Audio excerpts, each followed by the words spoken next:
coming on the air with the death of a nursing student now at the center of the national debate over immigration, with some Republicans blaming Democrats for her murder. Why?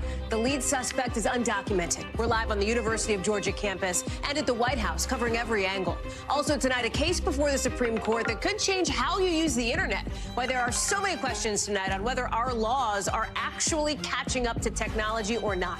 Then we are live in Michigan. Our team's one-on-one interview with the governor there on a push to get Democrats to vote uncommitted. Potentially a huge red flag for the president in tomorrow's primary. And on the Republican side, our breakdown on the GOP civil war inside the state party. Plus, the huge warning from one of Hollywood's most powerful producers. Why Tyler Perry says the media biz has got to get on board with the AI revolution or risk getting left behind.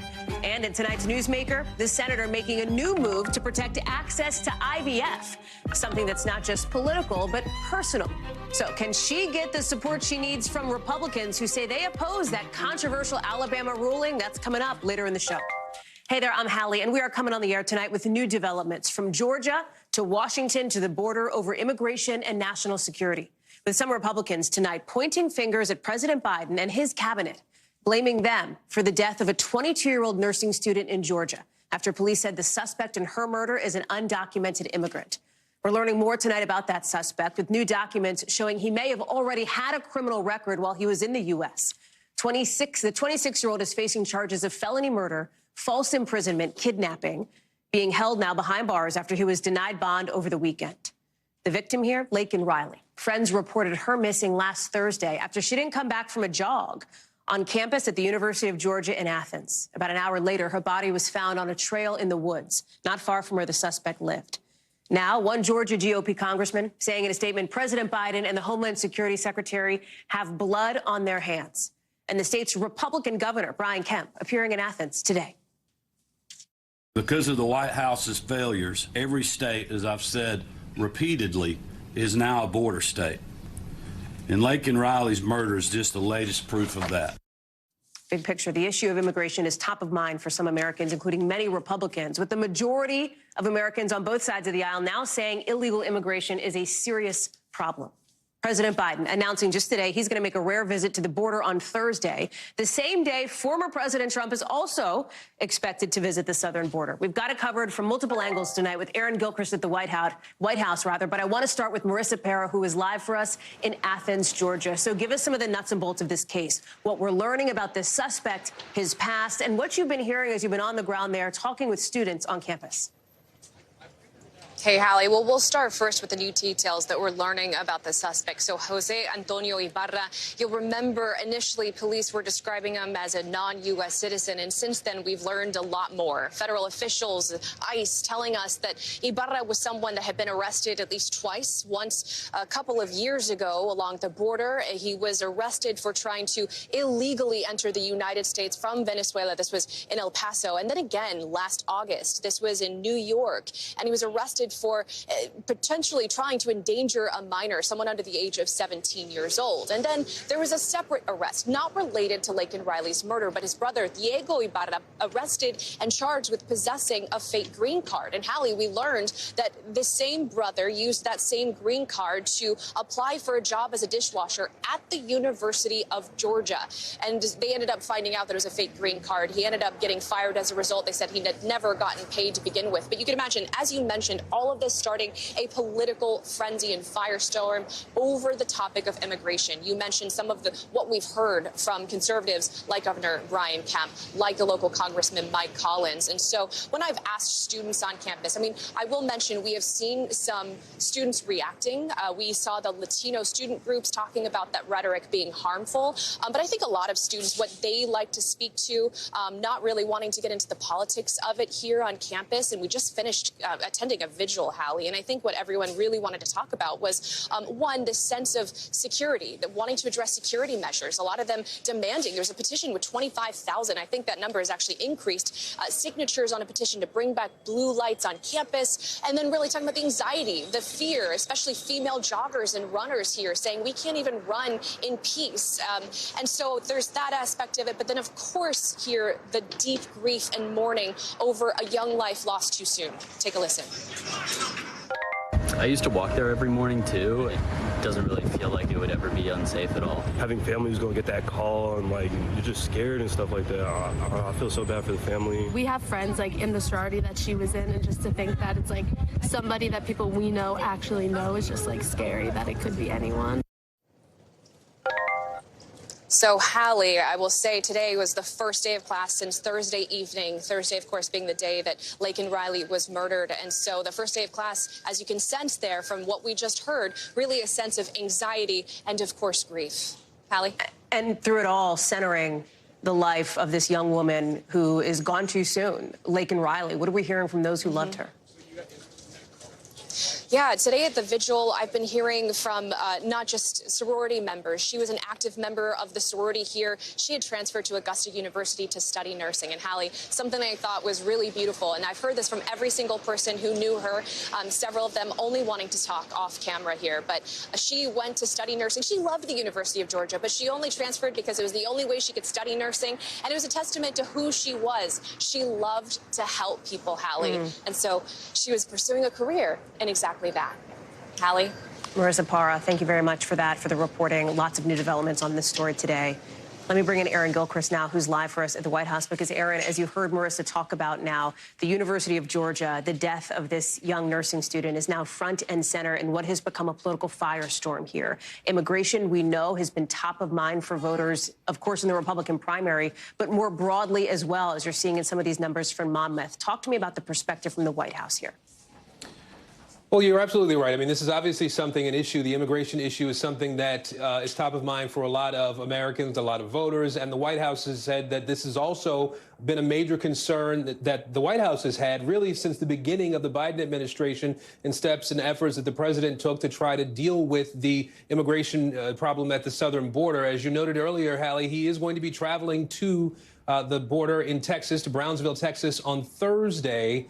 And the president has said ahead of that trip that this is really an opportunity for him to do a few things. One, to meet with some of the Border Patrol agents, law enforcement officials, local leaders in that area, to see exactly what it is that they're dealing with, and to hear from agents, for example, about what they don't have and what they do have in terms of their ability and the resources needed to deal with some of the issues that they're confronting at the southern border. At the same time, we know the president is also going to take advantage of the opportunity to say to Congress again that they need to act. There was this bipartisan measure that moved through the Senate with weeks and weeks of negotiation, and the president has said that the House needs to take a long, hard look at that and to eventually pass it, because he feels as though this is now an issue that Congress needs to tackle. There are limitations on what the president can do through executive order, for example. The White House press secretary said today, and that the Congress can do much more than what the president could do with an executive order, Hallie. And presumably, Aaron, obviously that is what they want to see happen. They, meaning the White House here, rather than some kind of executive action that could end up tied up in the courts, for example, for months to come. Yeah, you're absolutely right. There was a meeting last week at the White House. Governors from around the country were here in Washington for their winter meeting. And the president, as we understand it, in his off-camera remarks, spoke with governors about the immigration issue, about the how his hands, to some extent, are tied in terms of what he can do through executive order. And this was something that we learned about as governors came out of that meeting and talked to reporters about what was said in the meeting, that there were limitations. The president had legal limitations on what his authority is, and that he doesn't want to see any step that he might take get hung up in the courts or get overturned in the courts. And so he's pressing Congress, as we expect him to do tomorrow when he meets with congressional leaders, to take on this issue and to pass a measure that can help to deal with the problems at the border, Hallie. Aaron Gilchrist live for us there outside the White House. Aaron, thanks so much. Just down the street, you've got the Supreme Court seeming kind of concerned about what to do about laws looking to restrict how much social media companies can decide what goes on their sites. The justices considering this major free speech case centered on laws passed by Republican-led Texas and Florida. That's where lawmakers say social media companies censor the point of view of conservatives. They passed these laws after former President Trump was banned on what was then Twitter and after January 6th.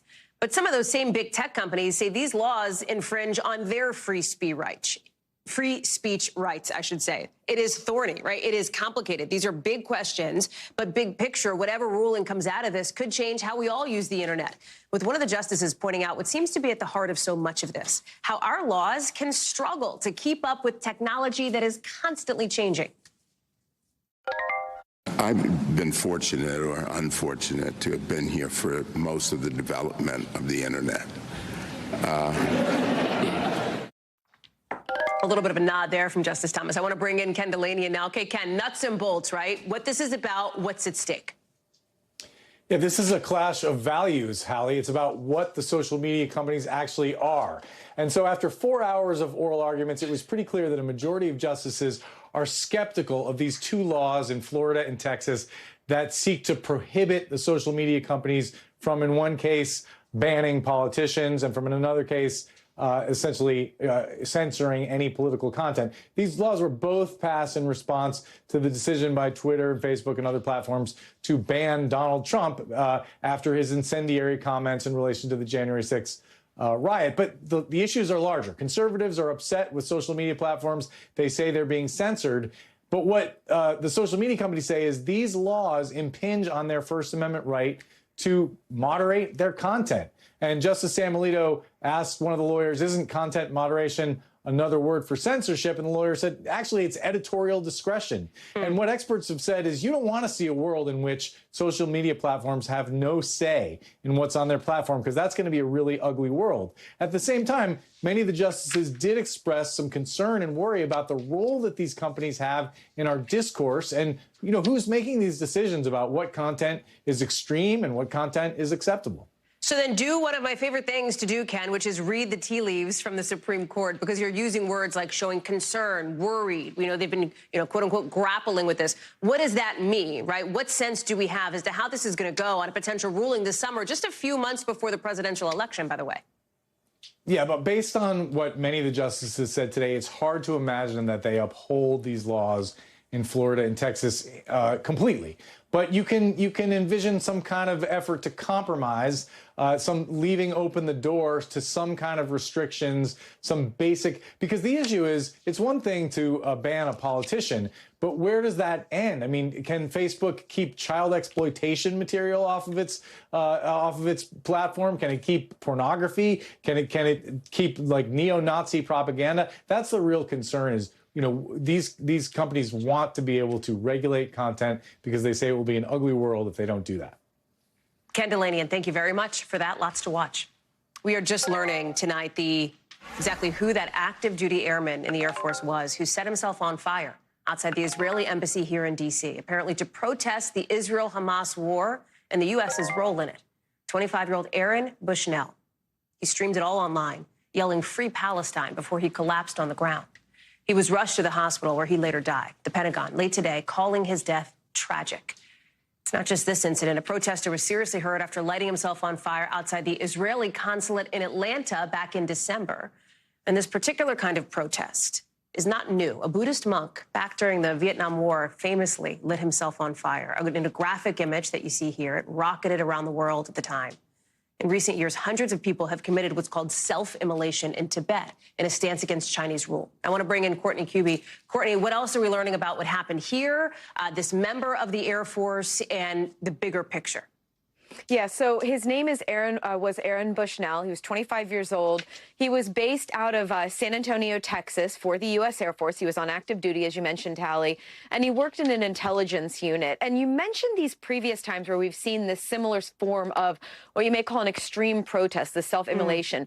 But what really stands out as different here is the fact that he was an active duty service member in uniform when he committed this act. Now, that kind of action we have not seen, Hallie, in about 60 years since the Vietnam War. So think about that.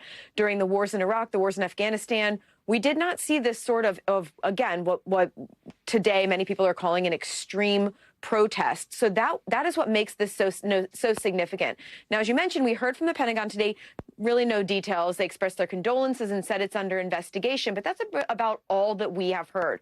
We have very little information about his background, his bio, anything that he has done in his time in the Air Force. Now, because of the DOD rules, which require that after a service member is killed, the DOD will notify their family members, and then there's 24 hours before the Pentagon will put out that individual's name. Once we get that officially from here at the Pentagon, we may get a little bit more information about his biographical information and his background, Hallie. Courtney Kuby, thank you so much for that reporting. If you or somebody you know is in crisis, there are resources to help. We're going to put them up on screen here so you can see them. The National Domestic Violence Hotline, the Trevor Project, the National Suicide Prevention Lifeline, and the Substance Abuse and Mental Health Services Administration. Take a screen grab if you need to. To the weather now, and a tale of two seasons, you could call it, because right now, in a lot of the country, it's feeling more like, not even spring, it's feeling more like summer than winter, with more than 100 records that could be broken relatively soon. But that same system is also fueling what could be some bad storms, with 30 million people across the Midwest at risk. And we're also watching for possible overnight tornadoes tomorrow. Let me bring in meteorologist Bill Cairns. It is weather whiplash, Bill. Talk us through it. Yeah, it's a wacky winter pattern. I mean, you just don't usually see temperatures like this for this many days in a row that are so unusually warm. We just got done with an incredibly warm weekend in the middle of the country, and today it's even warmer. So these are all the potential records that we're going to be breaking over the next couple of days. 25 different states. There'll be dozens, if not a couple hundred. And here's what we've done so far today. Dallas, 93 degrees. That's the third warmest temperature ever recorded in the month of February at the Dallas-Fort Worth airport. Laredo broke their record. Lubbock, Oklahoma City crushed your record. Kansas City barely broke your record. Same with St. Louis. Chicago O'Hare, 71 degrees in Chicago at the end of February. That doesn't happen very often, and Minneapolis just tied their record. So that's what's just happening right now. As we go through tomorrow, we're going to be just as warm. A lot of records, just like today. But what's going to be different is that as the cold front and the storm comes through, all that warm air is in place. It's going to be like a spring weather, late March, early April type severe weather. Not going to be a huge outbreak, but isolated large hail, like maybe even some baseball-size hail, and a possibility of a few tornadoes. So the area at risk is shown here, a good chunk of Illinois, in northern Indiana, southern Michigan, so it includes a lot of big cities here from St. Louis to Chicago to Detroit. If we get any tornadoes, they would likely be during the evening, probably after the sun sets, towards about midnight or so. Then the threat should diminish. It does not look like strong tornadoes, but this area in between Chicago and Indianapolis, this would be the favorite area for any of those storms. So here's the storm system, the center of it. The thunderstorms will actually form on this warm front tomorrow late in the day. Notice 2 p.m., nothing going on. But by the time we get through about 7 to 8 p.m., these are supercell thunderstorms forming, and this is where our computers are saying where we could be dealing with the damage. So again, that's mostly northern Indiana is the greatest concern, possibly into areas of Ohio and just southern Michigan. And then this whole mess races to the East Coast. It's going to be a strong cold front. There'll be a lot of rain, maybe some gusty winds, and then the cold air comes in behind it. So Wednesday evening commute, D.C., Philly, New York, it's going to pour, and then the winds will blow through. And then out west, Hallie, I mean, it's snowing just about everywhere. So in the east, everyone's like, winter's over. In the west, like this ski season could go into June. The forecast just came out for Tahoe, and they said 5 to 12 feet of snow in the next 7 days. Yes, 12 feet possible. So that'll be a big headline as we head towards the weekend. Did you book your flight yet or what, Bill? If I could. My son was already like, Dad, can we? And I was like, probably not. Well, Karen, thank you very much. I know you'll be watching it. Appreciate it. Some new hope tonight for people suffering from potentially deadly food allergies, with a big new study finding an asthma drug could help protect them after exposure to peanuts or milk or eggs or wheat. For some people, you probably know somebody who's allergic to one of these things. That can trigger very intense, even life-threatening reactions. You're looking at the drug here, Xolair. It was approved last year to treat chronic hives and asthma, but now maybe a new use, and that is a big deal because something like 17 million people in this country have serious food allergies. Dr. Kavita Patel is joining us now. Okay, big deal. Maybe some new hope. Should we be super optimistic? We can be. Look, cool. We're responsible for about 30,000 ER visits, food and nut allergies of all different kinds. Peanuts, so scary. It's very scary. Peanuts being the most common one. This study took a very brave group of participants from the ages of 1 to 17. They all had to have at least 1 to 3 allergies, a peanut allergy to half a peanut, Hallie. So this is a small amount of peanuts. And then also, in addition to that, other types of allergies. Think nuts, cashews, almonds, milk, any other kind of allergies. So this is a pretty allergic group of kids. And they gave them a therapy, an injection, every 2 to 4 weeks. So it's a lot of injections over several months. And then basically looked at how effective it was. 80% of these children actually had an increased threshold, meaning they could tolerate from going to eat half a peanut and getting a severe allergy to about 2 teaspoons of peanuts. If you're a parent, though, you don't want to take a chance. And so the question now remains, Who is this really effective for? It's probably best for people that have that anaphylactic reaction, but it's not necessarily going to be kind of an auto cure. Well, that's the thing. It doesn't suddenly make allergies go away if somebody has a food allergy. It does. And so it's a big ray of hope because there's been nothing in this area, but it's not a cure-all. And I think what it does is it builds upon the science for what we need to do for food allergies. It is such a big problem. 8 to 10% of children and adults have this. We're not exactly sure why.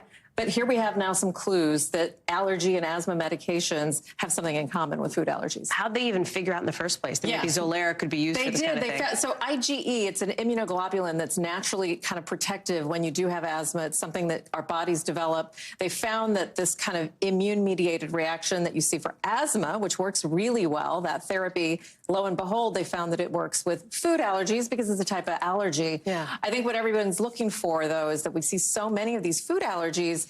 How can we help them when we have to say just avoid eating that food? This way we have a little bit of help. You don't have to necessarily avoid it. It's also a bit of a safety net, right? In some of these instances, which is huge. Dr. Kavita Patel, thank you so much. Good to see you. Coming up on the show, including what else we're hearing about potential prisoner swap talks not long before Alexei Navalny's death.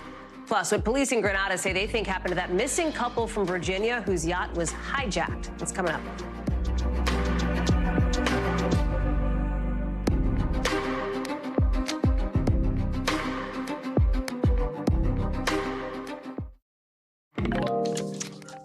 New developments on those measles cases out of Florida coming up in just a second. But first, police on the island country of Grenada saying tonight an American couple was probably killed after 3 hijackers, fugitives, threw them off their own yacht.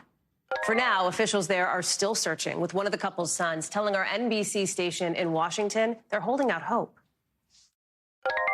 Shock, despair, fear, sadness, hope, love, all of those emotions are going through our head at the same time. It's so much for them, for their family. As for the suspected hijackers, they have been found on the nearby island of St. Vincent. Police say they're questioning the men you're seeing on screen here to try to figure out what happened. NBC's Liz Kreutz is following this one for us. It's a gut punch to hear this couple's family members talk about the range of emotions they're feeling. Even as police have now come to this conclusion, they believe that the couple was probably thrown overboard. Talk us through what we know and the search for some real answers here. Yeah, Hallie, we just talked to a friend. I just talked to a friend of theirs, a longtime friend, who said this is like a bad Hollywood movie, is how he described it. It's just a horror to this story, this situation.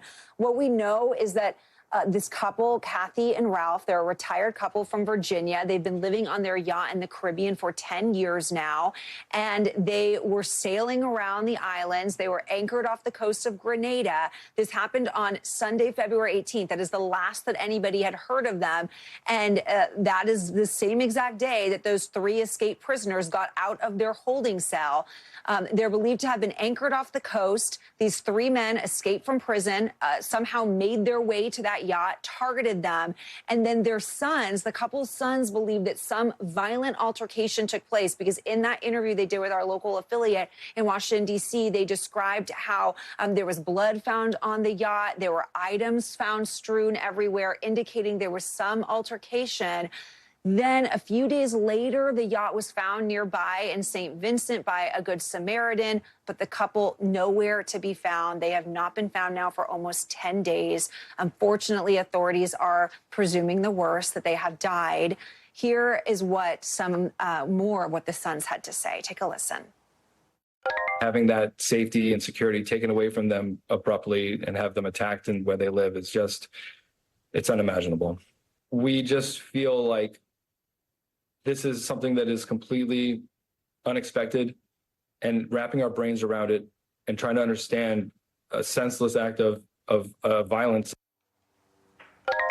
Now, the sons are holding out hope, but it's really a search now for the remains, the bodies of this couple. It's just a horrible, tragic situation. And Hallie, raising concerns, of course, about safety on the seas in the Caribbean. Their friend, their longtime friend, though, was telling us this is just such a freak incident, very, very rare, and not something to make people too concerned about overall, but obviously very concerning, Hallie. Liz Kreutz, thank you very much for that update tonight. Let's get you over to the 5 things our team thinks you should know about now. Number 1, We're learning today there were early talks, perhaps, of freeing Alexei Navalny in a prisoner swap before he died, reportedly. Vladimir Putin hasn't said anything about Navalny's death. His body has been returned to his family after a week-long fight, and his spokeswoman says they're looking for somewhere to have a memorial service. Number 2, figure skaters may have to wait even longer now for their Olympic medals from back in 2022. You'll remember officials from the Olympics disqualified a Russian skater over doping, which meant that the U.S. was bumped up to gold.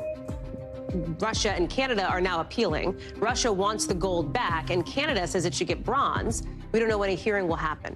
Number 3, there's now an 8th confirmed measles case in Florida, according to officials there. And one of the cases is in a real small kiddo, a child under the age of 5. The CDC says there are at least 35 cases across 15 states this year, with Florida's outbreak the biggest. Experts say the state's decision to let parents choose whether to quarantine their kids or send them to school could be behind making some of the cases spread, perhaps.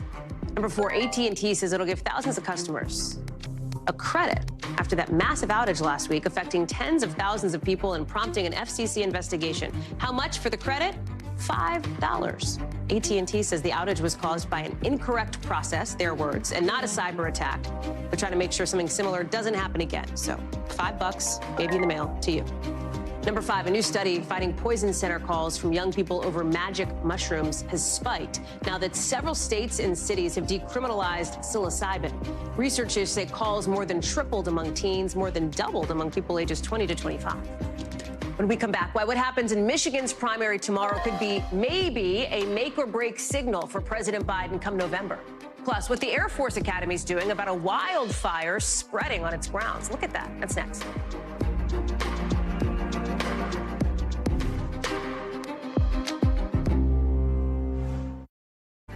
To the campaign trail, where Michigan is up next to vote. Polls opening just 14 hours from now, and a big test for President Biden, a big moment for some tea leaf reading. We're talking about this movement in Michigan to try to get Democrats to vote for basically no one. Why?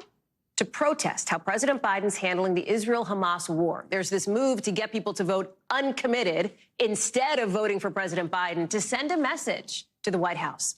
And what happens tomorrow there in Michigan could have real implications for November. Remember, polls show half of Democrats across the country do not like the way President Biden is handling the war inside Gaza, and anger over it could have an impact. Not necessarily tomorrow, where the president's still expected to win this Michigan primary easily, but in a general election, because he'll need to win Michigan then to have a shot at the White House. It's a state the president won in 2020 by only 150,000 votes. It was a real squeaker. But he did it by winning more than 80% of the Arab American vote, the second biggest bloc of Arab Americans in the country. Watching how this all plays out, our Gabe Gutierrez, who is live for us in Detroit. And Gabe, in just the last few hours tonight, you've sat down with Michigan's governor. She's walking, it seems, this fine line. She knows the voting makeup of her state. A lot of Muslim voters, a lot of Jewish voters, and this displeasure amongst some of these groups with the way the president has handled the war between Israel and Hamas.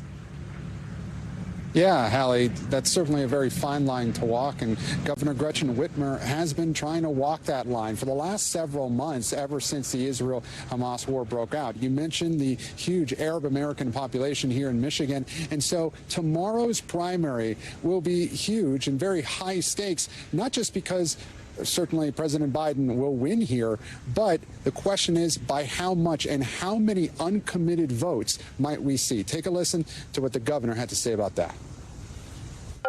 What if uncommitted has a strong showing in this primary? I think there will be a sizable number of votes for uncommitted. At the end of the day, I am advocating that people cast an affirmative vote for Joe Biden, because anything other than that makes it more likely we see a second Trump term, and that's bad for all the communities. Now, Hallie, one of the pro-Palestinian groups that is organizing this uncommitted vote is Listen to Michigan, and we spoke with one of their representatives late this afternoon, and she said that the goal here is to get more than 10,000 uncommitted votes. However, the Biden campaign is downplaying that a little bit, because in previous elections, perhaps that weren't so controversial, uncommitted actually got much more than 10,000 anyway. So the question right now, though, just how big is that margin and how many uncommitted voters do we see tomorrow in this Democratic primary, Hallie? Some expectation management, perhaps. When you look more broadly at voters here, you know, Shaq Brewster, I know, is in the state with you doing some coverage. He's in Grand Rapids, which is a key swing area, speaking with some folks about how they're not super jazzed about the potential that yet again it's going to be maybe Joe Biden, Donald Trump come November. Watch. I don't feel comfortable picking Joe Biden, but also I don't feel comfortable picking Trump either. I think they're too old and they're too out of touch, and I think at this point it's just more like a pissing match. What 2024 is going to bring is just that hyper-partisan explosion.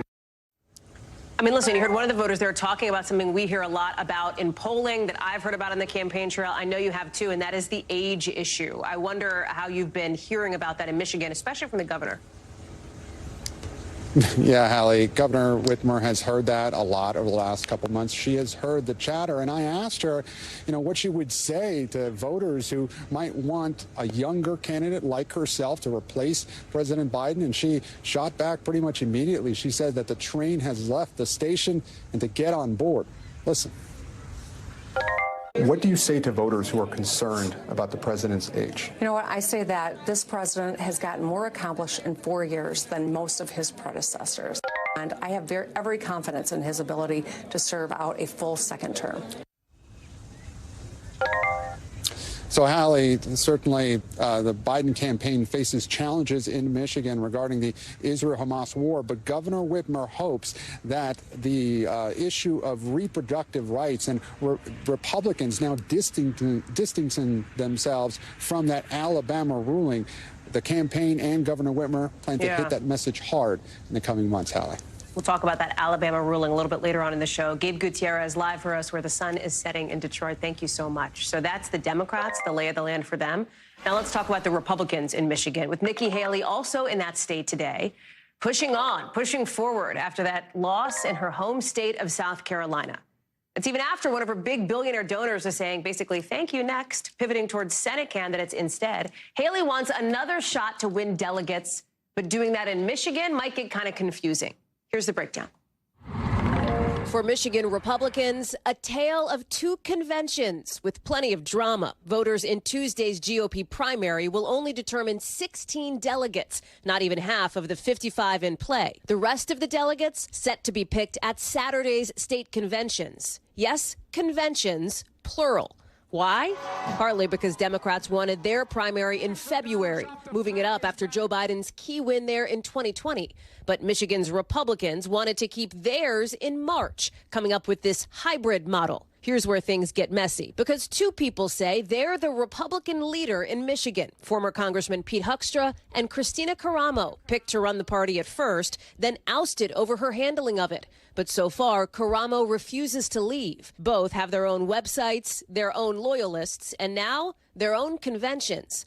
Caramo has an edge with a hold over the party's infrastructure. She still also controls the email address, the bank accounts, the property of the Michigan Republican Party. Until that's resolved, makes it very hard for Pete Hoekstra to do anything. Hoekstra's argument? He's the only one who has the Republican National Party's blessing. They went through the appropriate process. Their recognition and their election of me to be the Michigan State Party chair is legitimate. And it's not like this is some MAGA versus anti-Trump fight either. I said, do you think you could ever get this guy Hoekstra? He's unbelievable. But even though Caramo backed Donald Trump's lies about voter fraud in the 2020 election, she says it's not up to him. Love the guy, but that's not his decision to make.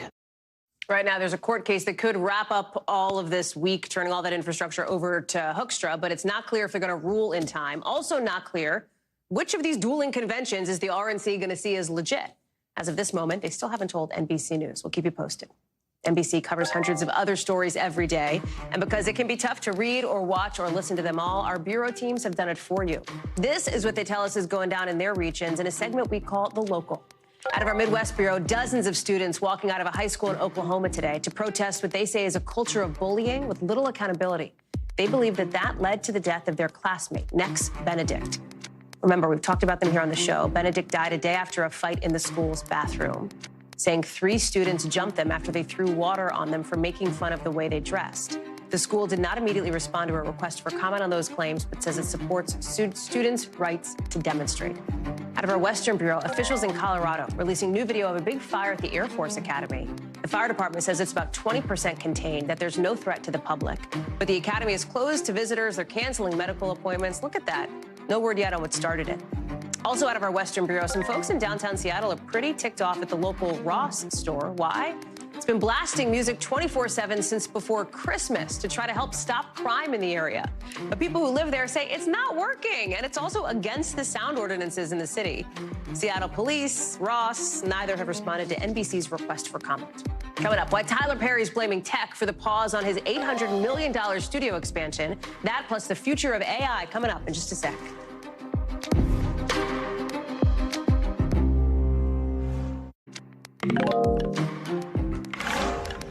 A dramatic split-screen moment right now for the future of AI in film, because on the one hand, you have one of Disney's activist investors calling on the company to prioritize AI down the road. But on the other hand, you have Tyler Perry announcing he's putting an $800 million studio expansion on hold because of what AI can do. In an interview with The Hollywood Reporter, Perry's sounding the alarm about the possibility AI leads to job cuts. He says it has to be everybody, all involved, and how do we protect the future of our industry? And this pause on studio expansion comes specifically after seeing OpenAI's new Sora feature. You're seeing it here. This is a video just from a prompt. There's no studios, there's no actors, there's no cameras. This, what you're seeing, that is all AI. You see the prompt there. It all comes down to money. Maura Barrett, who's following this for us tonight. We're talking business, right? Because if AI is going to help bottom lines, you know, the thinking goes among some in the industry, you've got to use that. You've got to harness that power to take advantage of it. Right, and Tyler Perry has a unique perspective on all this because he can look at it from both sides. He's a business owner, and so he can see the advantages, but he's also a filmmaker, an actor himself, and an employer. So immediately he's calling out in this interview the potential for how it's going to affect people surrounding him, the people that he's helped elevate. And so he was asked in this interview whether or not he's been pressured to use AI in the films that he's producing, and he said he's not yet necessarily, but he's looking at the advantages and what it brings to the table. When you're looking at that bottom line, the money factor that you're talking about, he said he's also very concerned about the people that he's trained and brought up in the industry. Now, he went on to say that he's hoping that the industry can come all together, not just separate unions one by one, and really provoke Congress to put in place some regulation on this. And remember, that's exactly one of the main sticking points, the threat of AI in that writer's strike that we covered for so long. And so that's something that they're really going to be pressuring Congress on. But then on the other hand, you look at the company's bottom lines. And this is something that Disney, as you pointed out, is really honing in on, because they're saying that they're looking to make some serious cost-cutting measures. They're targeting $7.5 billion in savings, billion with a B, by the end of this year. By the end of the fourth quarter, they're expected to reach profitability in those streaming platforms. And so when you're looking to make severe cuts like that, when you can sub in with those AI props and sets, that's a really easy decision for them to cut. But also that comes to the cost of lots and lots of jobs across the industry, Hallie. Yeah, but you're also getting at the point, you're pulling on the content thread, right? The idea that AI, as we just showed with that feature, right? You put up a prompt, it creates like a whole full video here. The way that studios, that filmmakers, that content producers can use that to their advantage, perhaps, to kind of combine all these features. Exactly, and that's exactly why Tyler Perry is halting this 4-year project. He was ready to invest $800 million in expanding studio space and sound stages in Atlanta, but to his point, if you can just type in a couple of prompts and get it done, why waste all of that money and space if it's something that he can apply using that tech? More so looking at how the companies, how these activist investors are looking towards advising Disney, they're saying, hey, you can apply it to the content you're producing, but also the experiences that the company is so well known for. They listed some of these suggestions for Disney specifically. They said, hey, you could do chat GPT activations with Disney characters, or have AI assistants help people out at parks. There's also the potential for character-based virtual reality experiences or other AR applications. And so we knew that Disney had launched a task force to explore the potential of AI, looking to employ people in that space and tech, but it just goes to show how the investment people are looking into combining the technology and the content creation and what the ramifications could be. Hallie. Maura Barrett, thank you very much for that. So tonight's original now, with in-depth reporting on a topic we've been watching. And tonight, we're taking it to Chicago and a project to fix some long-standing discriminatory housing policies in Black communities. It's called Unblocked Englewood. And the goal? To pay for fixing up homes on one block in Chicago's South Side to keep families in the houses they've had for a long time. Adrian Broaddus has the story. Englewood is my home. I even have the tattoo. Tanika Johnson's home. Not only where I grew up and where I still live, but this is where my grandmother came. Is in a Chicago neighborhood with an ugly history. Historic racist housing practices. But with a program called Unblocked Englewood. So right here, we could do a gazebo. She and Janelle Nelson add beauty. These are the homes and the individuals that have been impacted by racist housing practices in the mid-century. And we're going to help them repair their homes and beautify their block. It started as like a photographic art project, but then the people in the photographs started talking to each other. Now, with nearly $500,000 awarded from the city, these social justice artists have revitalized 22 vacant lots and have helped nearly 75 residents like Melvin Walls. We came in the early 50s. With critical repairs. They fixed the furnace right here. They did the roof. He had a water leak. He had plumbing issues. And so we helped him repair that. Walls' father had a land contract. From my knowledge, they were taking advantage of it. It's not unique to Chicago. Across the country from the 1930s to 60s, communities experienced redlining, a practice restricting black people from getting government-supported financing and effectively barring them from buying homes in certain neighborhoods. Because of this, many purchased land contracts, more or less a gray market for predatory loans, paying monthly premiums, never gaining equity on the home if they missed one payment. The houses that were purchased by black Chicagoans were often much more expensive than the prices for the same exact house that a white Chicagoan would pay. So there are just many, many ways that black residents were unfairly treated. Carla Bruni works with the Chicago Bungalow Association and has partnered with Johnson to help fund the transformation block by block. Getting these homes up to code costs about $65,000 per home. We've fixed up walls, broken pipes, just years and years of deferred maintenance. You know, it really just becomes incredibly overwhelming at a certain point for residents. There are 4 institutions that had over 100 contract homes in deeds and trusts, and those amount to more than $9 million. Researcher Amber Henley quantifies how much black families have lost over the years. She says the next step, holding lending institutions accountable. But we do have just cause to go after this one institution. But nobody talks about why. Back on the block, restoration is beyond repairs. Unblocked is more than an art project. It's a statement, helping restore some of that dignity and equity. I need so much help. This house right here, my mother passed away, and it's kind of keeping my family together. Adrian is joining us now. And Adrian, we heard in that story there, the group talking about holding banks accountable. Walk us through next steps as far as what they have planned. Well, Hallie, on average in that neighborhood alone, the homes are about 114 years old. Now that they've completed what they call phase 1, that's the structural work, they want to move toward phase 2, which is the beautification project, bringing in artwork to the neighborhood and perhaps a gazebo. And their hope is that the work that's done here in Chicago will be a blueprint for other cities like Detroit or St. Paul that have experienced redlining. Hallie? Adrian Broaddus, thank you so much for that reporting. Appreciate it. Still to come here on the show, we're going one-on-one with one of the Democratic lawmakers trying to protect access to IVF. How Senator Tammy Duckworth plans to get Republicans on board next.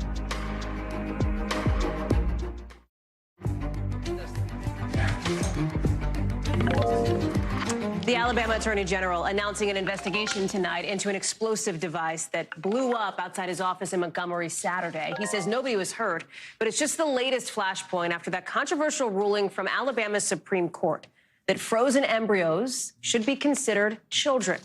Lawmakers in Washington now scrambling to figure out the next steps with so many questions about what this means for access to IVF for women, not just in Alabama, but perhaps even beyond the borders of that state. Now, tonight, you've got in the Senate, Democrats reintroducing a bill that would basically federally protect the right to so-called assisted reproductive services, including IVF. But another bill is gaining steam in the House, the Life at Conception Act, which defines a human being as, quote, each member of the species Homo sapiens at all stages of life, including the moment of fertilization. meaning fertilized embryos could be included under that definition. I want to bring in Democratic Senator from Illinois, Tammy Duckworth, who is reintroducing that bill. Senator, thank you so much for being with us on the show tonight. Thanks for having me on. Of course. So the Alabama AG, as you know, has said he has no intention to prosecute healthcare facilities, providers, recipients of IVF. Talk about the timing of why you are reintroducing this bill right now. Well, I've reintroduced this bill every Congress now for several Congresses. So I was already on my way to reintroducing this bill. And by the way, I still don't have a Republican co-sponsor of the bill. I introduced it in 2018. I introduced it in 2020. I've been introducing it now every 2 years continuously. But this is about protecting women's right to access reproductive choice. And really, this is about the fall of Roe v. Wade as a result of the anti-choice movement. I'm interested to hear that you don't have any Republican co-sponsors yet. We've heard a number of Senate Republicans say they back IVF treatments. Former President Trump himself has come out and said that he issued a post saying that we've got to find some kind of a solution to preserve the availability of IVF in Alabama. Given all of that, Senator, are you confident that you can ultimately get the bipartisan support you would need to pass this bill?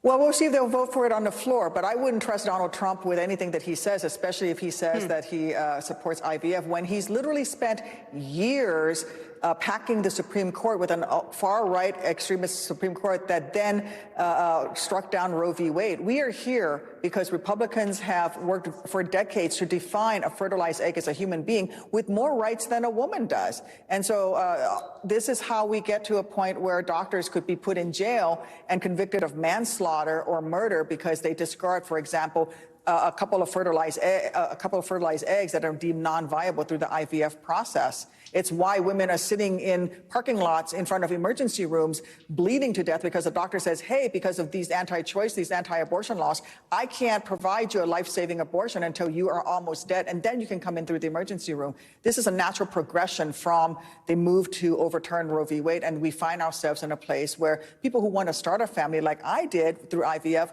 cannot start a family any longer.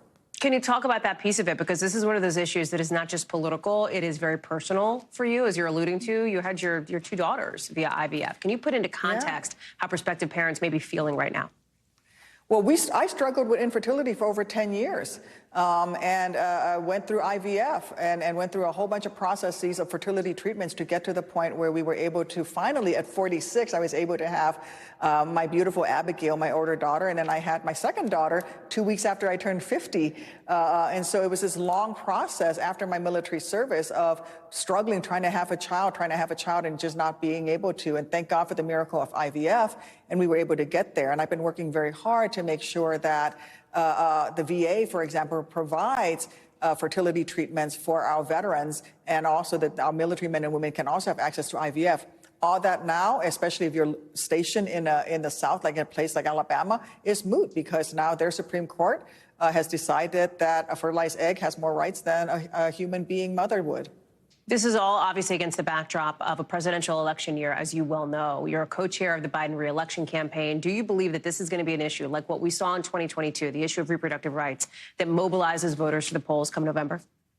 It already is an issue. And I'm talking to families all over this country. I've had lots of folks come up to me and said, oh, you know, I didn't know that IVF was going to be on the table. I said, I've been telling you this literally since 2018 about the fact that this is the natural progression when you go after Roe v. Wade, when you go after reproductive choice. And if you care about starting families, if you care about people being able to have the babies that they want to have, then you should be voting for a Democrat, and you need to be voting for pro-choice candidates, and you need to be opposing folks who want to stack Supreme Courts, whether it's a state Supreme Court or the federal Supreme Court, with anti-choice judges. While I have you, can I ask you about another issue that is resonating in the halls of the building where you are, which is the threat of a government shutdown, or at least, if there is a silver lining, a partial government shutdown before March 1st, another deadline March 8th. We haven't heard of a plan to stop it, as we're putting up here on screen. Obviously, Veterans Affairs are one of the items on the partial shutdown chopping block. You're a veteran yourself.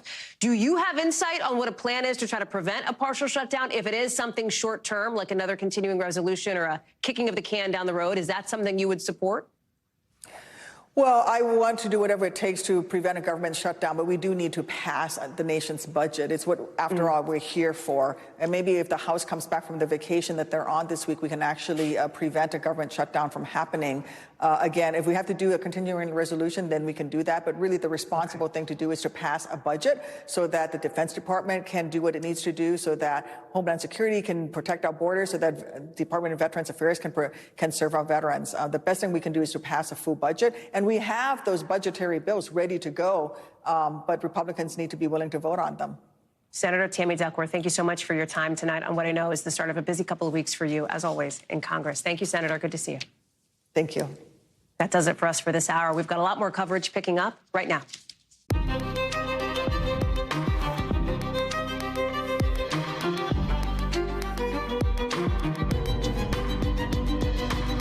We are coming out there with breaking news tonight. President Biden just moments ago saying he hopes we could see a ceasefire in Gaza possibly by Monday, a week from today. Not a done deal yet, but the president saying he's told by his national security team they're close. We're live at the White House with what this could mean for the war between Israel and Hamas. We're also live at the University of Georgia, how the death of a nursing student is landing at the center of a national debate over immigration, with some Republicans blaming Democrats for her murder. We'll explain in a minute. We're also live at the Pentagon with new details about the airman who set himself on fire outside the Israeli embassy here in D.C., what we're learning now. Plus, a potential lifeline for people with dangerous food allergies, how an asthma drug could help protect those folks. And the investigation in Grenada, what we're learning tonight about the hijackers who apparently threw an American couple off their yacht. The family searching for answers tonight. That's a little bit later on in the show. Hey there, I'm Hallie, and we've got a breaking news update just into us here on the war between Israel and Hamas, with President Biden in just the last 15 minutes suggesting that a deal for a truce, a temporary ceasefire, could come very soon. Listen. At least my national security advisor tells me that we're close. We're close. It's not done yet. And my hope is by next Monday, we'll have a ceasefire. My hope is by next Monday, we'll have a ceasefire. I just have to pause and note that it may seem incongruous that the president is holding an ice cream cone when he's talking about that. He's actually at 30 Rock. We'll talk about this in a minute, but he had a separate appearance. The pool of reporters that always travels with him is traveling with him. They had the opportunity to ask him that question. That's why you're seeing that image there. It is a big deal, right? I mean, the potential for a ceasefire in Gaza is a big deal because of what we have seen during this war. The negotiations now that have gone on for weeks, varying levels of optimism over whether they would actually come through. And now this news from the president. To be clear, we don't have many more details or any more details other than what the president himself has said, like how long it could last, what it would look like. Because just today, the Israeli Minister of Defense pledged that even if Israel does agree to a temporary ceasefire, it'll keep fighting until all the hostages are freed. I want to bring in Aaron Gilchrist, who is live for us at the White House here. And Aaron, listen, this is the president very publicly choosing to lay down this marker, this timeline for when he thinks there could be this significant development with a ceasefire. Talk us through it. Yeah, you're right. I mean, he's done something that we haven't heard any other leaders in his administration or any other government really do, and that is give us a day, not certain, but a day that he believes there could be some resolution to the effort to get another ceasefire in place. And so I'll take a sort of a step back here and kind of pull at a few threads that have been coming together over the last several days. We know that Israeli Prime Minister Benjamin Netanyahu was on television here in the States yesterday and talked about the possibility of a ceasefire deal, saying that his people had met with the American, Qatari, and Egyptian teams in France over the weekend to talk about this deal. We knew that the contours of a deal had started to come together and that there was some degree of optimism that there could be a ceasefire deal, a deal to release hostages, but that the Israelis needed to take Hamas's additional demands. Israel, the prime minister, needed to take those demands back to his cabinet to discuss and to talk about whether they would adhere to some of those deals. Prime Minister Netanyahu said on television yesterday that he felt like Hamas was being unrealistic, to put it nicely, in some of the things that it was demanding. And so he wasn't saying for certain that this is a deal that would come together. But we did get indications from the president's national security advisor, Jake Sullivan, that the contours were in place and that the work was still going to be happening, continuing to happen, to hammer out the final details of a deal. and to see something come together that would allow for a pause in the fighting, an extended pause in the fighting. There had been talk about the potential for 6 weeks of a pause in some of the fighting, and of course, a release of hostages and an effort to get more aid, food, medicine, and things of that sort into Gaza to people who've been suffering for months now, the Palestinians there who've been suffering for months now while this war has been going on. And so this first sign, Hallie, as you said, an indication that we could be in the final days of a deal coming together, as the president said, possibly by the end of the weekend. But you make a good point, Aaron, that it has been weeks, right? Days, weeks that we have seen top administration officials, even though they haven't spoken publicly about it. I'm thinking of CIA Director Bill Burns, for example, who we know, based on our reporting, has done some traveling for these negotiations. It's not like those folks are holding press conferences, right? The National Security Advisor revealing much behind the scenes about where these negotiations for a ceasefire stand, which is why the significance of what we're hearing from the president matters. You've got about 130 hostages still being held, even as there are these also questions also about this pledge from Israel on what happens in Rafah there. Israel has said that by the start of Ramadan, if they don't see movement on some of this stuff, that they will potentially go in on a ground offensive there. It's a place where there are a lot of civilians. Civilians were told to go there and shelter. I mean, this is a real, it's an inflection point, it seems, in many ways for this war. Yeah, I mean, 1.4 million roughly is the number that we're hearing Palestinians in Rafah right now, and those people would need to be removed from harm's way. The Israelis have said that they are working on a plan that would allow for the evacuation of civilians in Rafah. Our reporter on the ground in Israel, Raf Sanchez, has been able to talk to some sources there who've said that there's an expectation that those civilians would be allowed to move somewhat north out of Rafah back into Gaza, not into the northern part of Gaza, but out of where the fighting could happen. Netanyahu, though, for his part, said that if a deal does come together, it would delay any military movement into Rafah. And so there's a lot of hope around the world, and certainly with all the parties, the countries that have been engaged in this negotiation process, that they will be able to come to some agreement on a ceasefire, that there will be an effort to help civilians who have been suffering so badly over these many months. And potentially this could be the beginning of additional conversations that could lead to a more extensive ceasefire, potentially even an end to some of the fighting. Although, as you noted, Hallie, the Israelis have said that they intend to fight again, even after a pause might come to an end. Aaron Gilchrist, live for us there outside the White House with those developing details. Aaron, thank you very much. Much more to watch tonight. I know. Appreciate it. We are also learning more tonight about the suspect accused of murdering a 22-year-old nursing student in Georgia, with new documents showing he may have already had a criminal record while he was in the U.S. Police say the 26-year-old is an undocumented immigrant facing charges now of felony murder, false imprisonment, kidnapping. He's being held behind bars after being denied bond over the weekend. The victim here, Laken Riley. Friends reported her missing last Thursday after she didn't come back from a jog on the University of Georgia campus in Athens. About an hour later, her body was found on a trail in the woods, not far from where the suspect lived.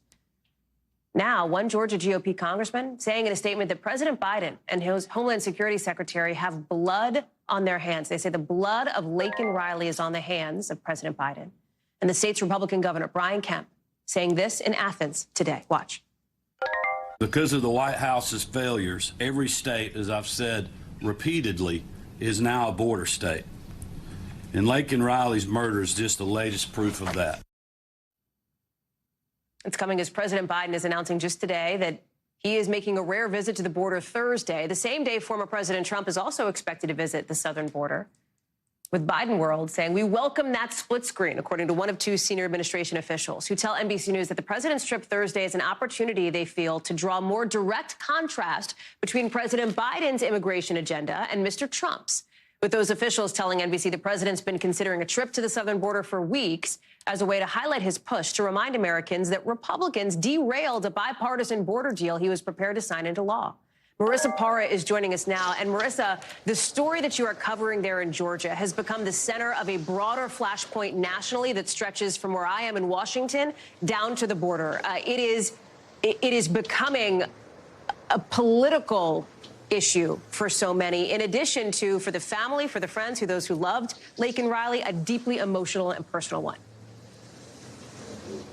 Absolutely. And we have seen that firsthand here on campus. I want to start first with a little bit of context over what some of the politicians here are responding to. Some new details that came from federal authorities, ICE, talking about Jose Antonio Ibarra's past. This is the 26-year-old suspect charged with Laken Riley's murder. So we know, according to federal authorities, that he had been arrested about 2022 for trying to illegally enter the country through El Paso. He was arrested again last August in New York for endangering a minor. And so there's a lot of questions about that. We've heard a lot of reaction. This has ignited a political frenzy. And so we've heard from local congressmen. We've heard from Georgia's Governor Brian Kemp. And you just showed some of the rhetoric that's being used here. And of course, Democrats on the defense here talking about how they're trying to take advantage of an election year. But what I've been hearing from people on the ground, there are some people that agree with what these conservative politicians are saying. Others saying, leave that out of it. We want to talk about campus security. So we've been speaking to a lot of students on campus. You heard from the politicians. Let's take a listen to what the students had to say. I used to walk there every morning too. It doesn't really feel like it would ever be unsafe at all. Having family who's going to get that call and you're just scared and stuff like that. I feel so bad for the family. We have friends in the sorority that she was in, and just to think that it's somebody that people we know actually know is just scary that it could be anyone. And Hallie, I want to point out another conversation that's being had and that I've seen all across social media here. And I really haven't seen this talked about quite as much. It's not dominating the headlines in the same way. But yet again, we have another instance of a female jogger, a female runner killed while she was doing something that they feel like they should feel safe doing. I've seen this all across TikTok, social media, Instagram. And that is something that I'm hearing from other females on campus here who I have seen, Hallie, carrying pepper spray. And I asked them, is this something you had this time last week? And they said resoundingly, the answer is no. Marissa Parra, it is a lot to take in, of course, there in Georgia for those students, for those family members, for the people who loved Laken Riley. Thank you so much for being there for us tonight. Much more to follow on that front. Also more to follow here in Washington, where the Supreme Court is seeming kind of concerned about what to do about laws that try to restrict how much social media companies can decide what goes on their sites. It's because the justices are considering a major free speech case centered on laws passed by GOP-led Texas and Florida. Lawmakers there say social media companies censor the point of view of conservatives. They passed these laws after former President Trump was banned on Twitter after January 6th. But some of those same big tech companies say these laws infringe on their free speech rights. You see it there. Listen, whatever ruling comes out of this could change how we all use the internet, with one of the justices making a reference to the heart of what's at so much of this, how our laws can sometimes struggle to keep up with technology that is constantly changing. I've been fortunate or unfortunate to have been here for most of the development of the internet. Justice Thomas there. I want to bring in Ken Delaney in here. So, Ken, it seems like the word of the day at the Supreme Court was skepticism. Why is that? How do we think the justices are going to rule on this issue? And explain what's so much at stake. Well, Hallie, the justices clearly were skeptical of the idea that these two states, Florida and Texas, could impose on private companies speech restrictions. Essentially, these laws were passed in response to the banning of Donald Trump from Twitter and Facebook, and Florida and Texas passed laws essentially saying either you can't ban a politician or you can't ban political content. The company sued and said, hey, wait a second, that's a violation of our First Amendment rights. We have the absolute right to regulate the content on our platforms. And many of the justices appeared to agree with that. Justice Roberts, for example, said that's not how the First Amendment works. You don't. The First Amendment regulates the government's ability to not tell people what to say and what not to say. But the justices were also expressing concern about the power that these companies do wield in our discourse, the public square, essentially. And the question was, are they more like newspapers who can publish whatever they want, or are they more like the old telephone companies, common carriers, so ubiquitous that they're required by law to carry everyone's messages? And one justice said the truth is somewhere in the middle. The question is, how do you regulate that? The timing here is also interesting because this is tied to the aftermath of the last presidential election, with the ruling set to come, if it comes this summer, as we think, maybe end of May, end of June, whatever, just months before the next presidential election. Yeah, and I think whatever happens, this legal action and Elon Musk's purchase of what's now called X has changed the dynamic a little bit, made it harder for these companies to, for example, ban a Donald Trump. But what these companies say is what they absolutely still want to do is to be able to prevent extremism, Nazi propaganda, child exploitation, vaccine misinformation from being on their platforms. They want to retain the right to do that, and they fear that these laws threaten that right. And they want to make sure the Supreme Court preserves that right in any ruling. Ken Delanian, lots to follow. Thank you very much. We're just learning now the identity of the active duty airman in the Air Force who set himself on fire outside the Israeli embassy here in D.C., apparently to protest the Israel-Hamas war and the U.S.'s role in it. 25-year-old Aaron Bushnell. He streamed it all online, yelling "Free Palestine" before he collapsed on the ground. He was rushed to the hospital where he later died, with the Pentagon late today calling his death tragic.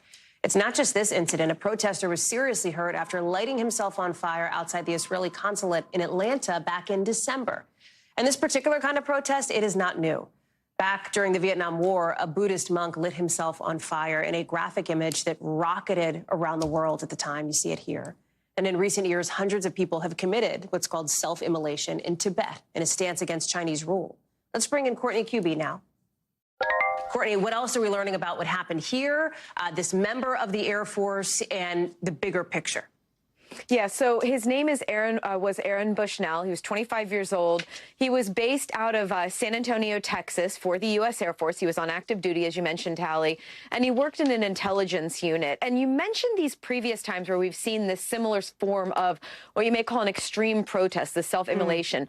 But what really stands out as different here is the fact that he was an active duty service member in uniform when he committed this act. Now, that kind of action we have not seen, Hallie, in about 60 years since the Vietnam War. So think about that. During the wars in Iraq, the wars in Afghanistan, we did not see this sort of again, what today many people are calling an extreme protest. So that is what makes this so significant.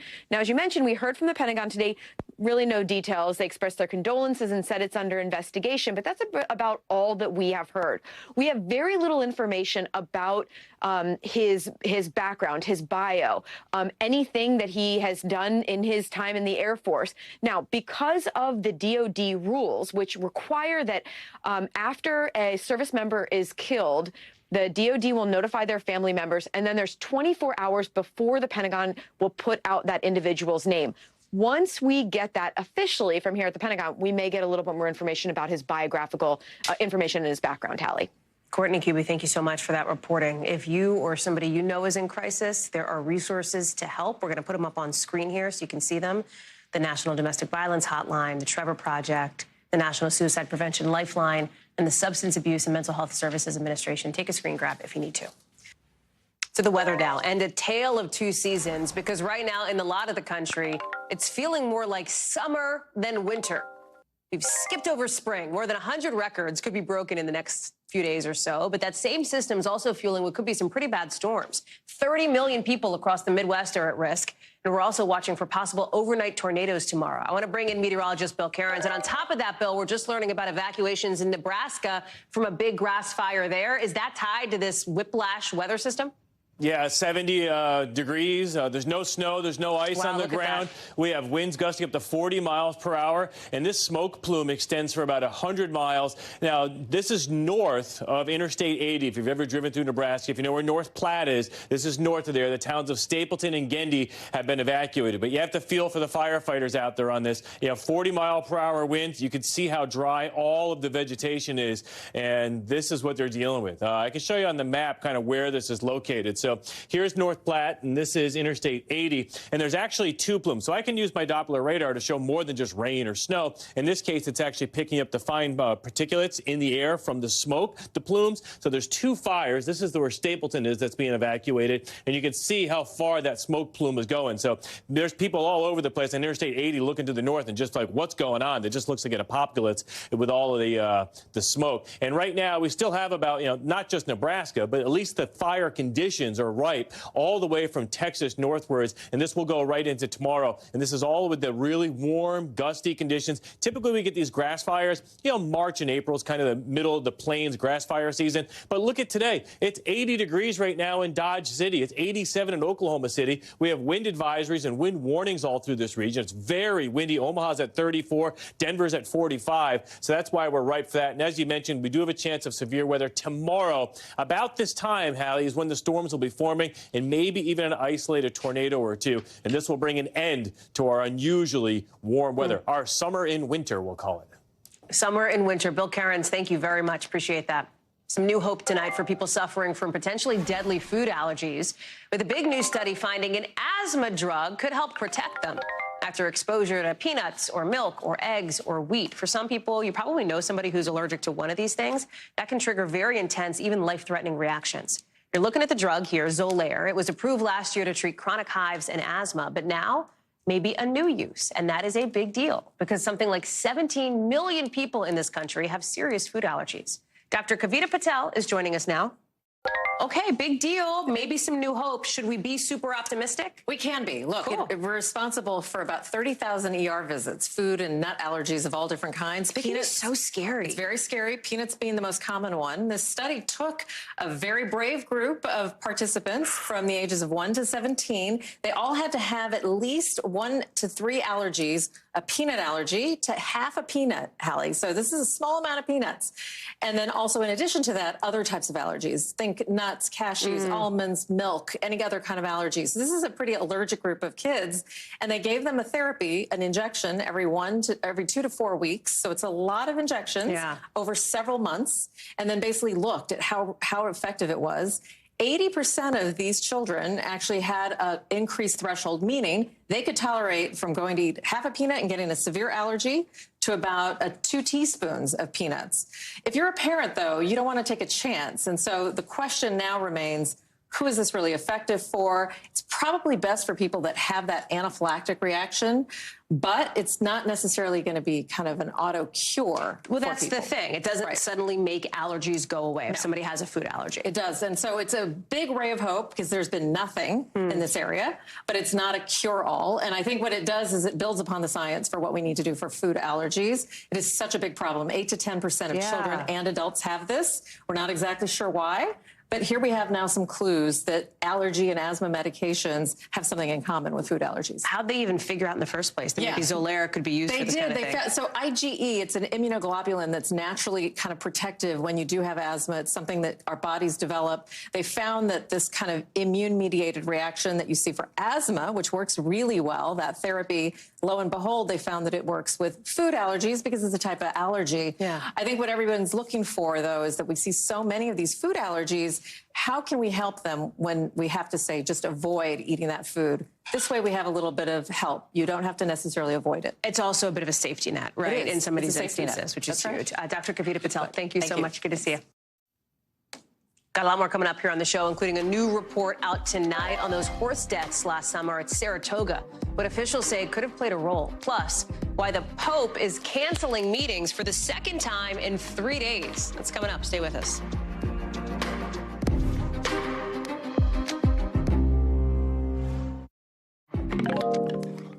Police on the island nation of Grenada saying tonight an American couple has probably been killed after 3 hijackers, fugitives, threw them off their own yacht. For now, officials there are still searching with one of the couple's sons, telling our NBC station in Washington they're holding out hope. Shock, despair, fear, sadness, hope, love, all of those emotions are going through our head at the same time. The suspected hijackers were later found on the island of St. Vincent nearby. Police say they're questioning the men. You're seeing them here on the screen to figure out what exactly happened. NBC's Liz Kreutz is following this one for us. It's a gut punch to hear this couple's family members talk about the range of emotions they're feeling, even as police have now come to this conclusion. They believe that the couple was probably thrown overboard. Talk us through what we know and the search for some real answers here. Yeah, Hallie, we just talked to a friend. I just talked to a friend of theirs, a longtime friend, who said this is like a bad Hollywood movie, is how he described it. It's just a horror to this story, this situation.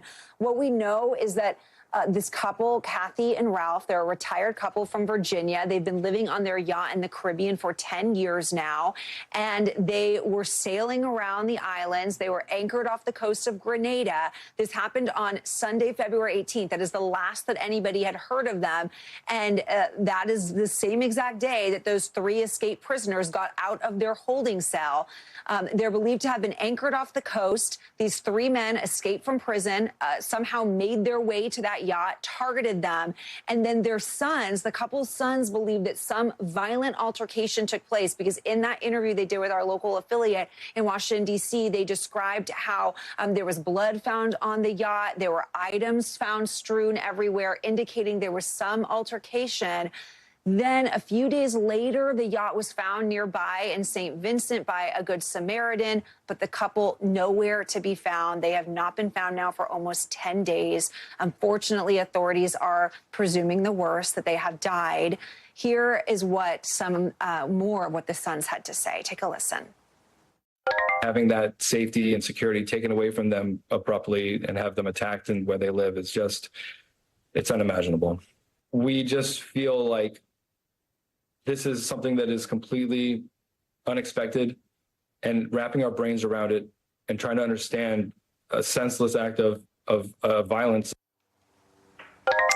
Now, the sons are holding out hope, but it's really a search now for the remains, the bodies of this couple. It's just a horrible, tragic situation. And Hallie, raising concerns, of course, about safety on the seas in the Caribbean. Their friend, their longtime friend, though, was telling us this is just such a freak incident, very, very rare, and, not something to make people too concerned about overall, but obviously very concerning, Hallie. Liz Kreutz, thank you very much for that update tonight. Let's get you over to the 5 things our team thinks you should know about now. Number 1, Eagles co-founder today, Don Henley, testifying he never gave away handwritten pages of a draft of Hotel California and some other songs. Those pages, remember, are at the center of a criminal trial over stolen lyrics. Henley says he couldn't believe it when they started showing up at auctions. The defendants, 3 collectibles experts, have pleaded not guilty. They say they got the pages from a writer and that Henley gave those pages to the writer. Number 2, today horse racing officials put out a report saying there's no definitive cause of death for more than a dozen horses at New York's Saratoga Racecourse last summer. Instead, it says there are some different factors, and that even the rain could have been part of it. There was more rain last year than in the couple years before it. The review found no rules violations tied to the horses' deaths. Number 3, there's now an 8 confirmed measles case in Florida, according to officials there, and one of those cases is in a real little kiddo, a child under the age of 5. At least 35 cases across 15 states are happening right now this year, according to the CDC, with Florida's outbreak the biggest. Number 4, the Biden administration is suing to block a proposed merger between those big supermarket chains, Kroger and Albertsons. The administration says the deal could make food prices more expensive for people. Kroger and Albertsons both said, well, wait a second, if the merger gets blocked, that's actually what's going to hurt shoppers. Number 5, he may just be Ken, but at the Oscars, he'll be a 10, with sources telling Variety that Ryan Gosling will perform I'm Just Ken at the show on March 10th. Both the song and Gosling are nominated for awards. Prepare yourself for the Kenergy. It's going to be a lot of it. A lot of Kenergy in this room right here, too. Florida Director Burt, we got Jib over there, Justin, a lot of Kenergy. When we come back, a big test for President Biden tomorrow in Michigan, why there's a push to get Democrats to vote for nobody. Plus, the real-life owner of the Saltburn Mansion is none too happy. What's going on there? Thanks to TikTok.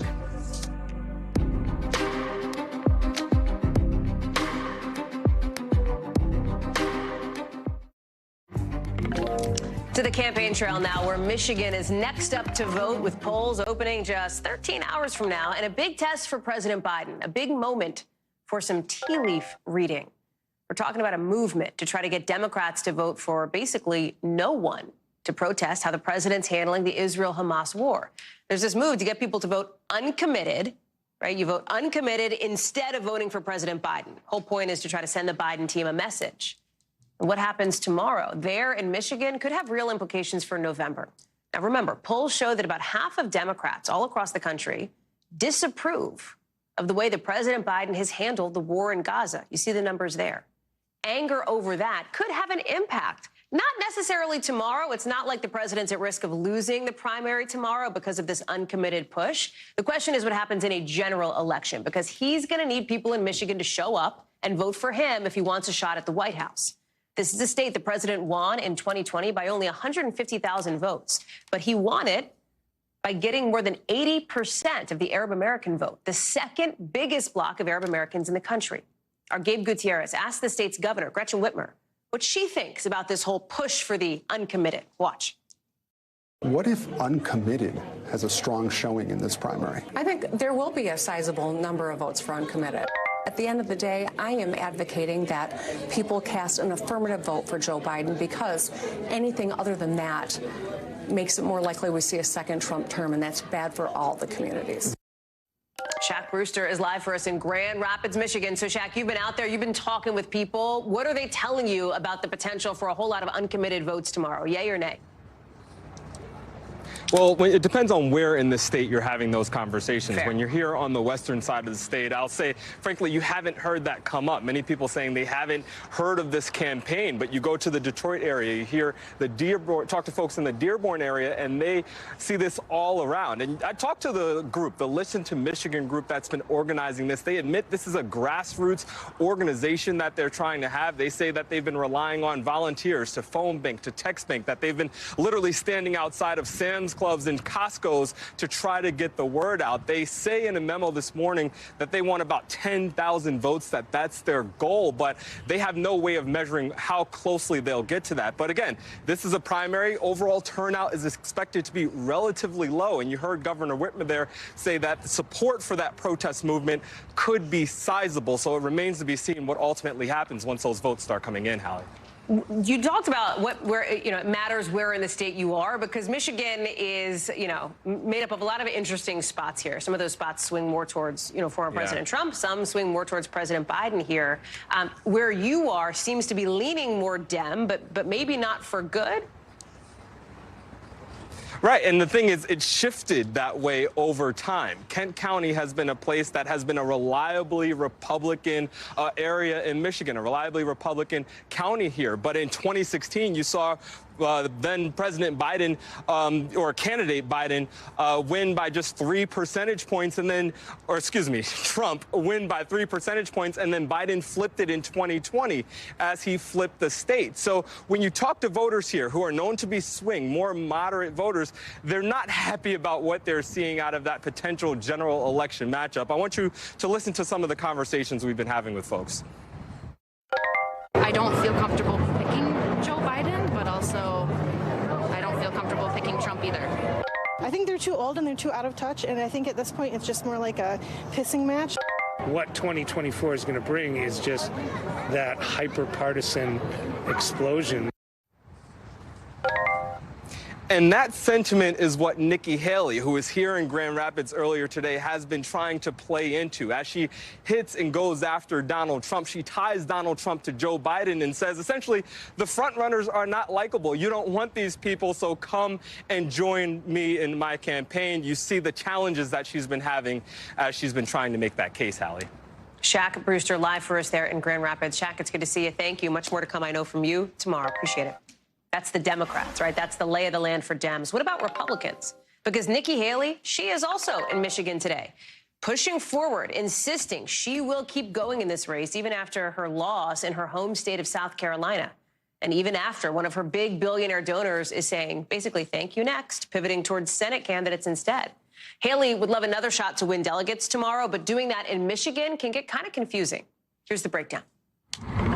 For Michigan Republicans, a tale of two conventions with plenty of drama. Voters in Tuesday's GOP primary will only determine 16 delegates, not even half of the 55 in play. The rest of the delegates set to be picked at Saturday's state conventions. Yes, conventions, plural. Why? Partly because Democrats wanted their primary in February, moving it up after Joe Biden's key win there in 2020. But Michigan's Republicans wanted to keep theirs in March, coming up with this hybrid model. Here's where things get messy, because two people say they're the Republican leader in Michigan. Former Congressman Pete Huckstra and Christina Caramo, picked to run the party at first, then ousted over her handling of it. But so far, Caramo refuses to leave. Both have their own websites, their own loyalists, and now their own conventions. Caramo has an edge with a hold over the party's infrastructure. She still also controls the email address, the bank accounts, the property of the Michigan Republican Party. Until that's resolved, makes it very hard for Pete Huckstra to do anything. Huckstra's argument? He's the only one who has the Republican National Party's blessing. They went through the appropriate process. Their recognition and their election of me to be the Michigan State Party chair is legitimate. And it's not like this is some MAGA versus anti-Trump fight either. I said, you think you can ever get this guy Hoekstra? He's unbelievable. But even though Caramo backed Donald Trump's lies about voter fraud in the 2020 election, she says it's not up to him. Love the guy, but that's not his decision to make. Right now, there's a court case that could wrap up this week, turning all that infrastructure over to Hoekstra, but it's super unclear if they're going to rule in time. Also not clear which convention will the RNC see as legit. As of this moment, they have still not told NBC News. When they do, we'll let you know. NBC News covers hundreds of other international stories every day, and because it can be tough to read or watch or listen to them all, our teams around the world have done it for you. Here's some of what they're watching in a segment we call The Global. Out of Sweden, the country set to join NATO after Hungary gave the okay. NATO requires all of its members to agree to let a new nation in. Sweden now becomes the second country to join the alliance since Russia invaded Ukraine 2 years ago. The Swedish prime minister says his country is now leaving 200 years of neutrality and non-alignment behind it. Out of the Vatican, Pope Francis canceling his appointments today. He's got the flu. Second time in 3 days he's had to cancel stuff. The Vatican says, fortunately, his symptoms are mild and that he's expected to be okay. And out of England, fans are flocking to visit the mansion used in the film Saltburn after a TikTok video was posted pinpointing exactly where it was. Maybe you've seen it on your For You page, like how to find the Saltburn mansion. The owner of the place says more than 50 people have trespassed onto the grounds, that he would prefer the interest to blow over. No word yet on if any of those folks made it to the bathtub. Coming up here on the show, Tyler Perry putting his $800 million studio expansion on hold. Why he says it's because of AI. Next.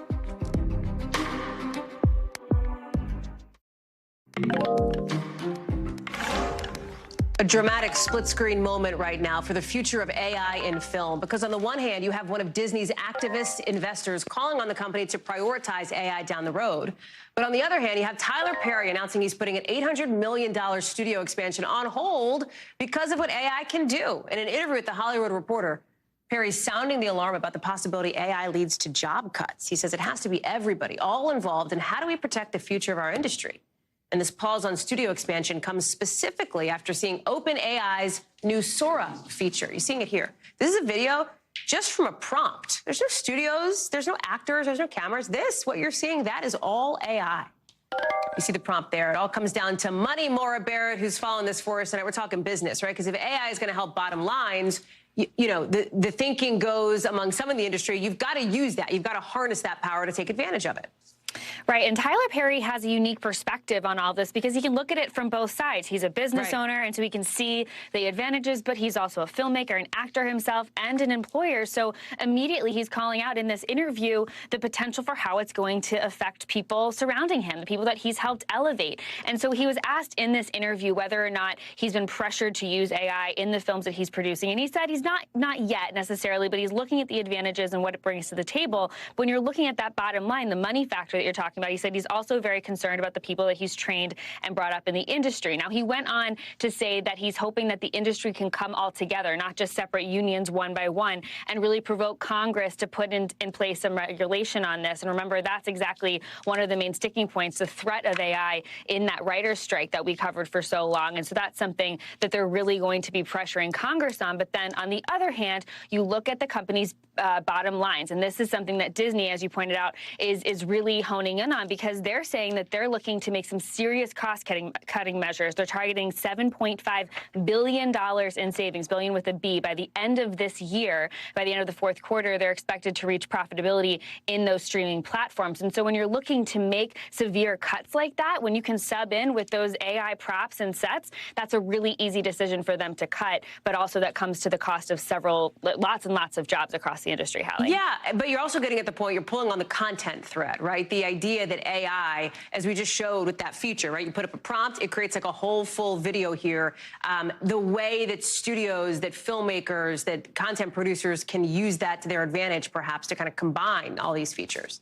Exactly, and that's exactly why Tyler Perry is halting this 4-year project. He was ready to invest $800 million in expanding studio space and sound stages in Atlanta, but to his point, if you can just type in a couple of prompts and get it done, why waste all of that money and space if it's something that he can apply using that tech? More so looking at how the companies, how these activist investors are looking towards advising Disney. They're saying, hey, you can apply it to the content you're producing, but also the experiences that the company is so well known for. They listed some of these suggestions for Disney specifically. They said, hey, you could do chat GPT activations with Disney characters, or have AI assistants help people out at parks. There's also the potential for character-based virtual reality experiences or other AR applications. And so we knew that Disney had launched a task force to explore the potential of AI, looking to employ people in that space and tech, but it just goes to show how the investment people are looking into combining the technology and the content creation and what the ramifications could be. Hallie. Maura Barrett, thank you very much for that. To tonight's original now, with in-depth reporting on a topic we've been watching. And tonight, we're taking it to Chicago and a project to fix some long-standing discriminatory housing policies in Black communities. It's called Unblocked Englewood. And the goal?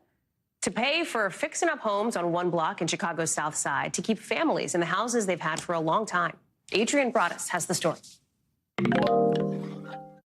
Englewood is my home. I even have to say it too. Tanika Johnson's home. Not only where I grew up and where I still live, but this is where my grandmother came. Is in a Chicago neighborhood with an ugly history. Historic racist housing practices. But with a program called Unblocked Englewood. So right here, we could do a gazebo. She and Janelle Nelson add beauty. These are the homes and the individuals that have been impacted by racist housing practices in the mid-century. And we're going to help them repair their homes and beautify their block. It started as like a photographic art project, but then the people in the photographs started talking to each other. Now, with nearly $500,000 awarded from the city, these social justice artists have revitalized 22 vacant lots and have helped nearly 75 residents like Melvin Walls. We came in the early 50s. With critical repairs. They fixed the furnace right here. They did the roof. He had a water leak. He had plumbing issues. And so we helped him repair that. Walls' father had a land contract. From my knowledge, they were taking advantage of. It's not unique to Chicago. Across the country, from the 1930s to 60s, communities experienced redlining, a practice restricting Black people from getting government-supported financing and effectively barring them from buying homes in certain neighborhoods. Because of this, many purchased land contracts, more or less a gray market for predatory loans, paying monthly premiums, never gaining equity on the home if they missed one payment.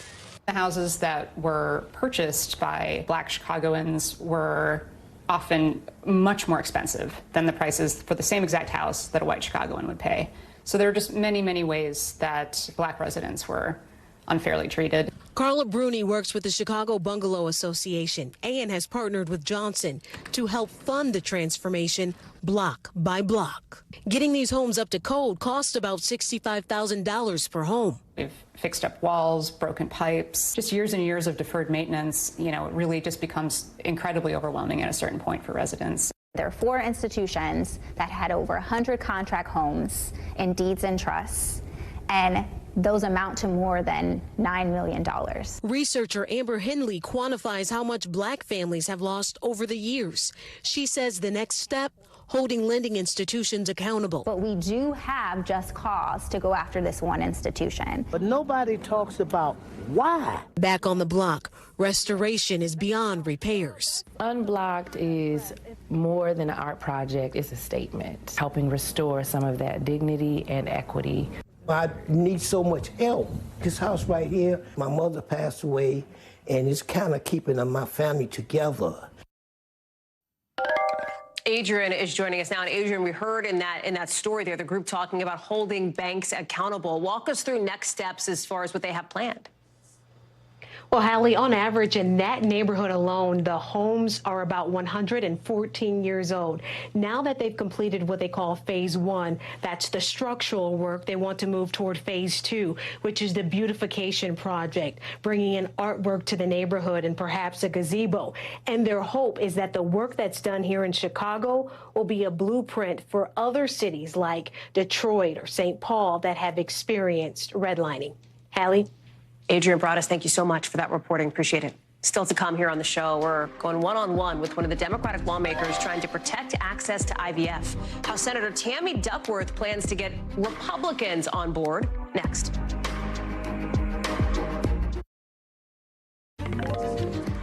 The Alabama Attorney General announcing an investigation tonight into an explosive device that blew up outside his office in Montgomery Saturday. He says nobody was hurt, but it's just the latest flashpoint after that controversial ruling from Alabama's Supreme Court that frozen embryos should be considered children. Lawmakers in Washington now scrambling to figure out the next steps with so many questions about what this means for access to IVF for women, not just in Alabama, but perhaps even beyond the borders of that state. Now, tonight, you've got in the Senate Democrats reintroducing a bill that would basically federally protect the right to so-called assisted reproductive services, including IVF. But another bill is gaining steam in the House, the Life at Conception Act, which defines a human being as, quote, each member of the species Homo sapiens at all stages of life, including the moment of fertilization, meaning fertilized embryos could be included under that definition. I want to bring in Democratic Senator from Illinois, Tammy Duckworth, who is reintroducing that bill. Senator, thank you so much for being with us on the show tonight. Thanks for having me on. Of course. So the Alabama AG, as you know, has said he has no intention to prosecute healthcare facilities, providers, recipients of IVF. Talk about the timing of why you are reintroducing this bill right now. Well, I've reintroduced this bill every Congress now for several Congresses, so I was already on my way to reintroducing this bill. And by the way, I still don't have a Republican co-sponsor of the bill. I introduced it in 2018. I introduced it in 2020. I've been introducing it now every 2 years continuously. But this is about protecting women's right to access reproductive choice. And really, this is about the fall of Roe v. Wade as a result of the anti-choice movement. I'm interested to hear that you don't have any Republican co-sponsors yet. We've heard a number of Senate Republicans say they back IVF treatments. Former President Trump himself has come out and said that. He issued a post saying that we've got to find some kind of a solution to preserve the availability of IVF in Alabama. Given all of that, Senator, are you confident that you can ultimately get the bipartisan support you would need to pass this bill? Well, we'll see if they'll vote for it on the floor, but I wouldn't trust Donald Trump with anything that he says, especially if he says that he supports IVF, when he's literally spent years packing the Supreme Court with a far-right extremist Supreme Court that then struck down Roe v. Wade. We are here because Republicans have worked for decades to define a fertilized egg as a human being with more rights than a woman does.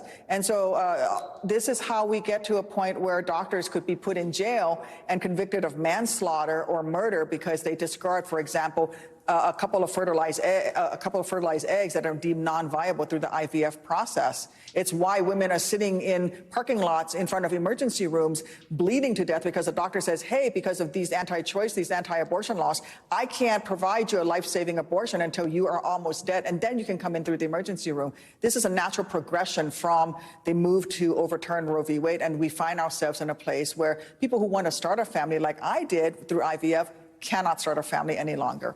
Can you talk about that piece of it? Because this is one of those issues that is not just political, it is very personal for you, as you're alluding to. You had your two daughters via IVF. Can you put into context how prospective parents may be feeling right now?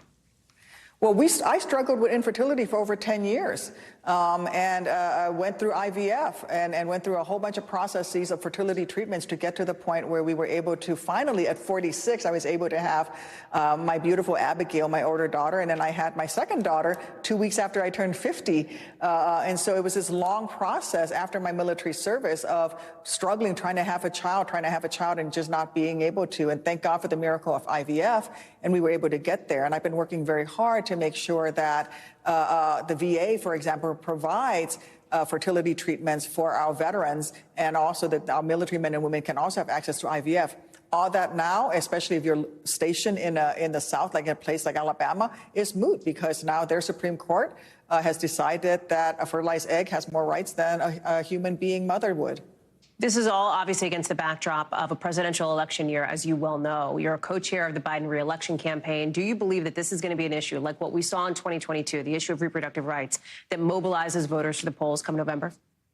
It already is an issue. And I'm talking to families all over this country. I've had lots of folks come up to me and say, oh, you know, I didn't know that IVF was going to be on the table. I said, I've been telling you this literally since 2018 about the fact that this is the natural progression when you go after Roe v. Wade, when you go after reproductive choice. And if you care about starting families, if you care about people being able to have the babies that they want to have, then you should be voting for a Democrat, and you need to be voting for pro-choice candidates, and you need to be opposing folks who want to stack Supreme Courts, whether it's a state Supreme Court or the federal Supreme Court, with anti-choice judges.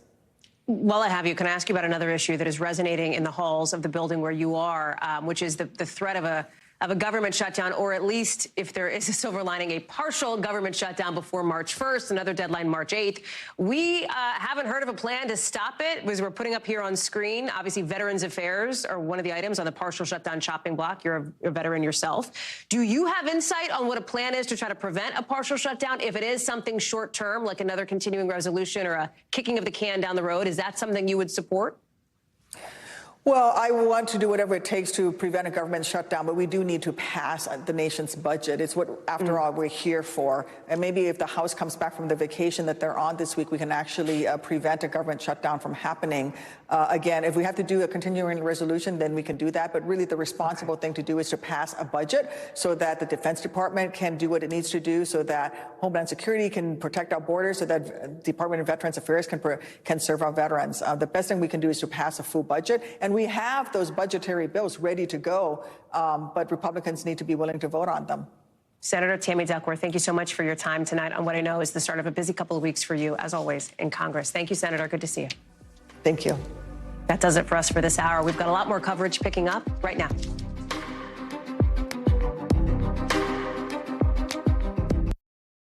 Thanks for watching. Stay updated about breaking news and top stories on the NBC News app or follow us on social media.